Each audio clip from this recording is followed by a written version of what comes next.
Le RC, c'est une bouffée d'oxygène, c'est un bienfait fou pour le corps et l'esprit. C'est ma conjointe qui a trouvé ça, a grandement encouragé à y participer et puis ça s'est avéré plus que positif.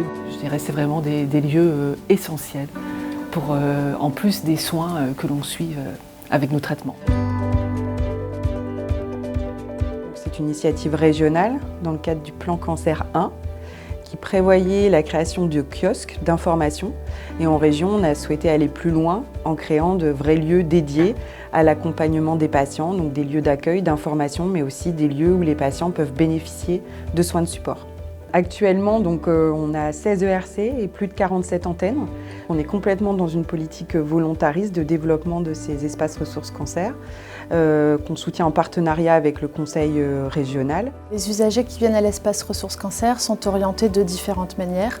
Ça peut être par les professionnels de santé dans les établissements de santé dans lesquels ils sont suivis, mais ça peut aussi être grâce au bouche à oreille ou par les professionnels de santé qui vont se trouver en centre-ville. On propose aussi des soins de support oncologiques comme de l'APA, un soutien psychologique, diététique, des ateliers de détente aussi comme la sophrologie. On a une socio-esthéticienne qui intervient aussi. Donc voilà, on propose tous ces ateliers gratuitement pour toute personne atteinte de cancer et leurs proches aidants aussi. Moi, ça m'a permis aussi d'avoir un déclic sur le bienfait des activités physiques malgré la maladie. Pendant 30 séances, on vient nous chercher à la maison en ambulance, on va à la clinique. Mais en fait, au bout de ces 30 séances, on se retrouve seul. On ne sait pas à qui parler, on ne sait pas ce qu'on doit faire.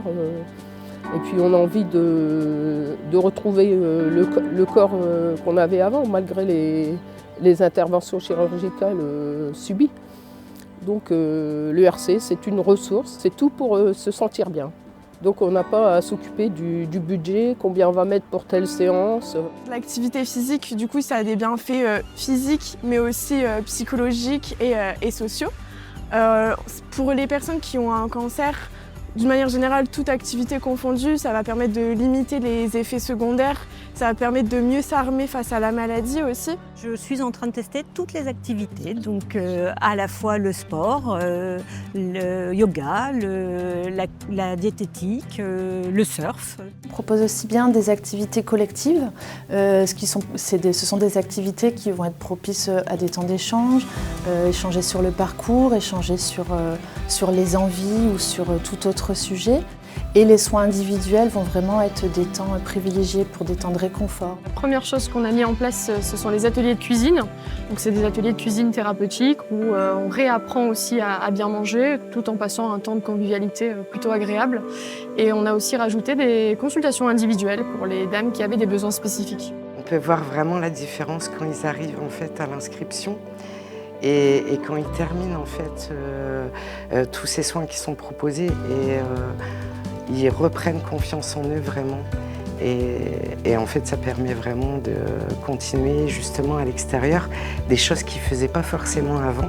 On n'est pas obligé de parler, on n'est pas obligé de raconter son histoire, mais ça nous fait du bien. Et puis rien que d'échanger, un sourire, une parole, et puis les soins qu'on fait, enfin les activités, quoi. L'activité physique notamment, enfin la sophrologie, enfin tout ce que j'ai fait moi, il y en a beaucoup, hein. Mais une fois qu'on a franchi la porte, il y a beaucoup de bienveillance.